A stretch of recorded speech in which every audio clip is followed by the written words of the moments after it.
بسم اللہ الرحمن الرحیم۔ السلام علیکم دوستو۔ حضرت یوشع بن نون علیہ السلام 1350 قبل مسیح مصر میں پیدا ہوئے اور ان دنوں وہاں فرعون کی حکومت تھی۔ آپ علیہ السلام کا بنی اسرائیل سے تعلق تھا اور حضرت موسیٰ علیہ السلام کے خادم خاص تھے۔ چنانچہ ان کی حیات طیبہ کے واقعات میں آپ علیہ السلام کا بکثرت تذکرہ ملتا ہے۔ روایات کے مطابق آپ علیہ السلام حضرت یوسف علیہ السلام کے پڑپوتے تھے۔ مورخین نے آپ علیہ السلام کا نسب یوں بیان کیا ہے: یوشع بن نون بن ابراہیم بن یوسف بن یعقوب بن اسحاق بن ابراہیم علیہ السلام۔ گو کہ اللہ تعالیٰ نے قرآن پاک میں آپ علیہ السلام کا بطور نبی ذکر فرمایا ہے اور نہ ہی کہیں آپ صلی اللہ علیہ وآلہ وسلم کا نام آیا ہے۔ تاہم سورہ کاف میں 2 جگہ حضرت موسیٰ علیہ السلام کے ایک نوجوان رفیق خاص کا ذکر ہے اور حضرت ابی بن کعب رضی اللہ تعالی عنہ سے روایت ہے، حضور نبی کریم صلی اللہ علیہ وآلہ وسلم نے فرمایا وہ یوشع علیہ السلام ہی ہیں۔ حضرت موسیٰ علیہ السلام اللہ تعالیٰ کے حکم سے بیت المقدس آزاد کروانے کے لیے قوم عملاقہ سے جہاد کرنے گئے تو بنی اسرائیل نے لڑنے سے انکار کر دیا اور کہا تم اور تمہارا پروردگار لڑے، ہم تو یہیں بیٹھے ہیں۔ اللہ تعالیٰ نے اس سرکشی پر انہیں سرائے طے میں قید کر دیا جہاں وہ 40 سال تک بھٹکتے رہے۔ حضرت موسیٰ علیہ السلام، حضرت ہارون علیہ السلام اور حضرت یوشع بن نون بھی ان کے ساتھ تھے۔ بنی اسرائیل کے وہ تمام لوگ جنہوں نے جہاد سے انکار کیا تھا اس طویل عرصے میں مر کھپ گئے۔ ایک دن اللہ تعالیٰ نے حضرت موسیٰ علیہ السلام کو حکم دیا کہ بنی اسرائیل کے 12 قبائل میں سے ہر قبیلے کا ایک نقیب مقرر کر دے اور انہیں اپنے قبیلے کی قیادت اور رہنمائی، جہاد کی تربیت دے اور دیگر معاملات کی ذمہ داری دے دے۔ دراصل یہ ساری تیاری قوم عملاقہ سے جہاد کی تھی۔ قرآن کریم میں ارشاد باری تعالیٰ ہے، اللہ تعالیٰ نے بنی اسرائیل سے عہد لیا اور انہیں میں 12 سردار بنائے اور اللہ نے فرمایا میں تمہارے ساتھ ہوں اگر تم نماز قائم کرو، زکوٰۃ ادا کرو اور میرے رسولوں پر ایمان لاؤ، ان کی توقیر کرو اور اللہ کو قرض حسنہ دو تو میں تم سے تمہاری برائیوں کو دور کر دوں گا۔ سبحان اللہ، تم کیسے باغات میں داخل کروں گا جن کے نیچے نہریں بہتی ہوں گی؟ بس جس نے تم نے سے اس کے بعد کفر کیا تو بے شک وہ سیدھے راستے سے گمراہ ہوا۔ حضرت موسیٰ علیہ السلام نے اللہ تعالیٰ کے حکم کے مطابق 12 قبائل میں سے 12 سردار منتخب کیے اور حضرت یوشع بن نون علیہ السلام کو ان سب کا سپہ سالار مقرر کر دیا۔ ابھی وعدہ طے کی سزا کی مدت پوری بھی نہ ہوئی تھی کہ پہلے حضرت ہارون علیہ السلام اور پھر 2 سال بعد حضرت موسیٰ علیہ السلام کا انتقال ہو گیا۔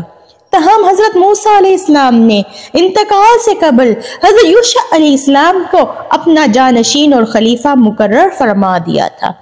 کئی مفسرین نے لکھا ہے انہیں نبوت بھی عطا کی گئی تھی۔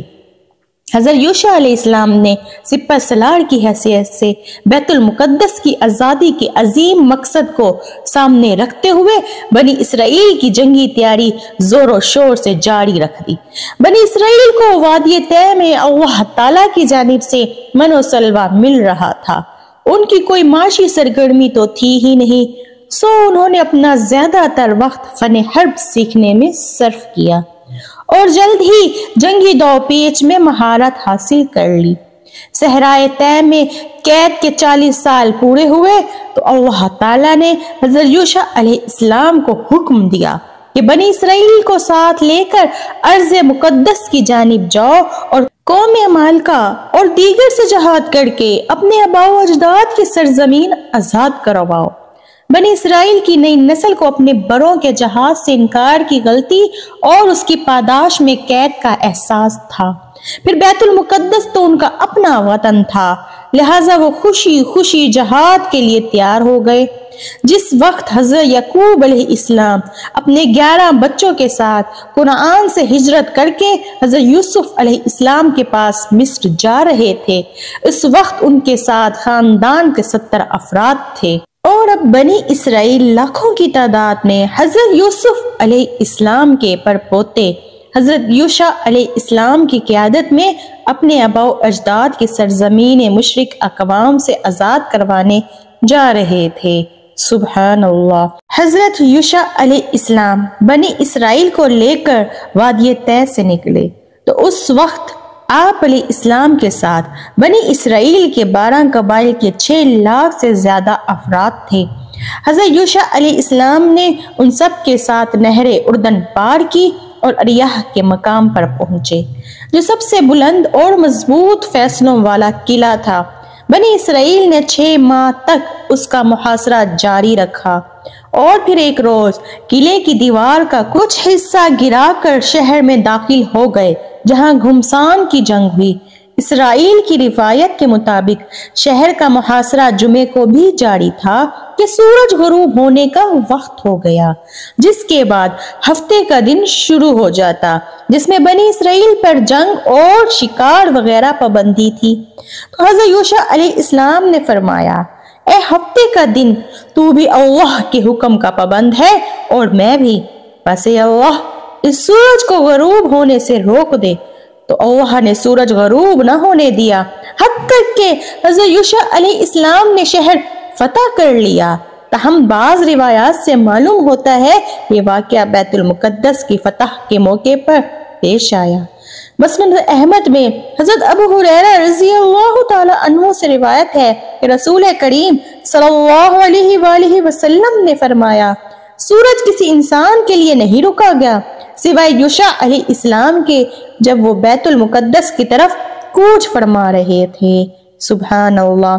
اس حدیث مبارکہ صلی اللہ علیہ وآلہ وسلم سے معلوم ہوا کہ حضرت یوشع بن نون علیہ السلام ہی نے بیت المقدس فتح کیا، اور شمس کا واقعہ اس کی فتح میں پیش آیا۔ حضرت یوشع علیہ السلام بنی اسرائیل کو لے کر سب سے پہلے ارض کنعان کے پہلے شہر اریحہ کی جانب بڑھے، اور طویل محاصرے اور جنگ کے بعد قوم عمالقہ کو شکست دی۔ اس کے بعد کنعان کے دوسرے شہر کو فتح کرتے ہوئے ارض فلسطین میں داخل ہو گئے۔ اس طرح اللہ پاک نے اپنا وعدہ پورا کرتے ہوئے کنعان، فلسطین اور شام تک کا پورا علاقہ بنی اسرائیل کے حوالے کر دیا۔ علامہ ابن کثیر رحمت اللہ نے لکھا ہے، اس جنگ میں بے شمار مال و دولت ہاتھ آیا، 12,000 مردوں اور عورتوں کو تحت تیغ کیا گیا، بہت سے بادشاہوں سے جنگ چھڑی۔ کہا جاتا ہے کہ حضرت یوشع علیہ السلام نے شام کے 31 بادشاہوں پر غلبہ پایا تھا۔ اللہ تعالیٰ نے حضرت یوشع علیہ السلام کی قیادت میں بنی اسرائیل کو زبردست فتح سے ہمکنار کیا اور انہیں ارض مقدس سمیت ان کے آبائی وطن کا مالک بنا دیا۔ اس موقع پر اللہ تعالیٰ نے انہیں حکم دیا، جب شہر میں داخل ہو تو مغرور اور تکبر اور سرکش لوگوں کی طرح داخل نہ ہونا، بلکہ نہایت عاجزی و انکساری کے ساتھ سر جھکا کر رکوع کی حالت میں توبہ استغفار کرتے ہوئے اور اپنی زبانوں پر یہ ورد جاری رکھیں، یا اللہ ہمیں بخش دے، اے اللہ ہمیں بخش دے، پھر ہم تمہارے گناہ معاف کر دیں گے، اور جو لوگ نیکیاں کریں گے انہیں اپنی نعمتوں سے مزید نوازیں گے، اور سجدہ شکر بجا لانا، اللہ تمہارے لیے مزید آسانیاں پیدا فرما دے گا۔ سورہ بقرہ میں اللہ پاک فرماتا ہے، اور جب ہم نے کہا اس بستی میں داخل ہو جاؤ اور اس میں جہاں سے چاہو خوب کھاؤ اور پیو، اور دروازے میں سجدے کرتے ہوئے داخل ہونا اور کہنا اے اللہ ہمیں معاف کر دے، کہتے جانا تو ہم تمہارے گناہ معاف کر دیں گے، اور نیکی کرنے والوں کو زیادہ دیں گے۔ سورہ اعراف میں ارشاد ہے، جب ان سے کہا گیا اس شہر میں رہائش اختیار کرو اور اس میں جہاں سے جی چاہے کھانا پینا، اور جب شہر میں داخل ہو تو کہنا اے اللہ ہمیں بخش دے اور سجدہ کرنا، ہم تمہارے گناہ معاف کر دیں گے اور نیکی کرنے والوں کو زیادہ دیں گے۔ حضرت یوشع علیہ السلام نے بنی اسرائیل کو اللہ تعالیٰ کے یہ احکامات بتائے، واضح نصیحت کی اور انہیں ان احکامات پر منوعاً عمل کی تاکید فرمائی، لیکن سرکشی اور ناشکرا پن تو بنی اسرائیل کی سرزشت میں شامل تھا۔ چنانچہ انہوں نے حضرت یوشع علیہ السلام کی ہدایات کی پرواہ نہ کی اور اللہ کے حکم کی نافرمانی کرتے ہوئے توبہ و استغفار کے بجائے غرور و تکبر سے اکڑتے اتراتے تمسخر و تہزیہ کرتے شہر میں داخل ہوئے۔ بنی اسرائیل کا ناشکرا پن، غرور و نخوت، سرکشی و بغاوت اور نافرمانی ایک بار پھر اللہ کی ناراضگی کا سبب بنی اور ان پر عذاب نازل کیا گیا۔ سورہ بقرہ میں اللہ تعالیٰ فرماتا ہے کہ پھر ان ظالموں نے اس بات کی جو ان سے کہی گئی تھی بدل ڈالی، ہم نے بھی ان ظالموں پر ان کی نافرمانی کی وجہ سے آسمانی عذاب نازل فرمایا۔ استغفر اللہ۔ سورہ اعراف میں ارشاد باری ہے، مگر جو ان میں ظالم تھے انہوں نے اس لفظ کو جس کا ان کو حکم دیا گیا تھا بدل کر اس کی جگہ اور لفظ کہنا شروع کیا تو ہم نے ان پر آسمان سے عذاب بھیجا اس لیے کہ یہ ظلم کرتے تھے۔ حضرت ابو ہریرہ رضی اللہ تعالی عنہ سے مروی ہے کہ رسول اکرم صلی اللہ علیہ وآلہ وسلم نے فرمایا، بنی اسرائیل کو یہ حکم دیا گیا تھا کہ شہر میں نہایت عاجزی سے داخل ہو اور اپنی زبانوں سے حتتن حتتن کہتے جاؤ، یعنی استغفار کرتے رہو، لیکن انہوں نے یہ کیا کہ زمین پر گھسٹتے ہوئے داخل ہوئے، حتتن کو چھوڑ کر یہ کہنا شروع کر دیا یعنی دانا پانی کے اندر ہے، یعنی انہوں نے اللہ سے توبہ اور معافی کے بجائے گندم اور جو کی فرمائش کر دی۔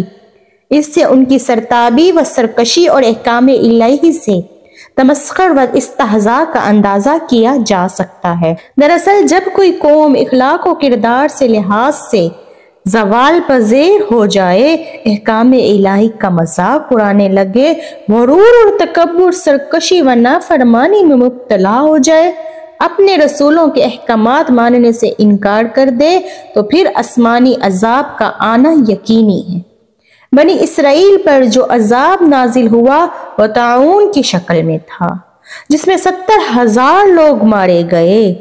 نبی کریم صلی اللہ علیہ وآلہ وسلم نے فرمایا کہ طاعون اس رجز اور عذاب کا حصہ ہے جو تم سے پہلے بعض لوگوں پر نازل ہوا۔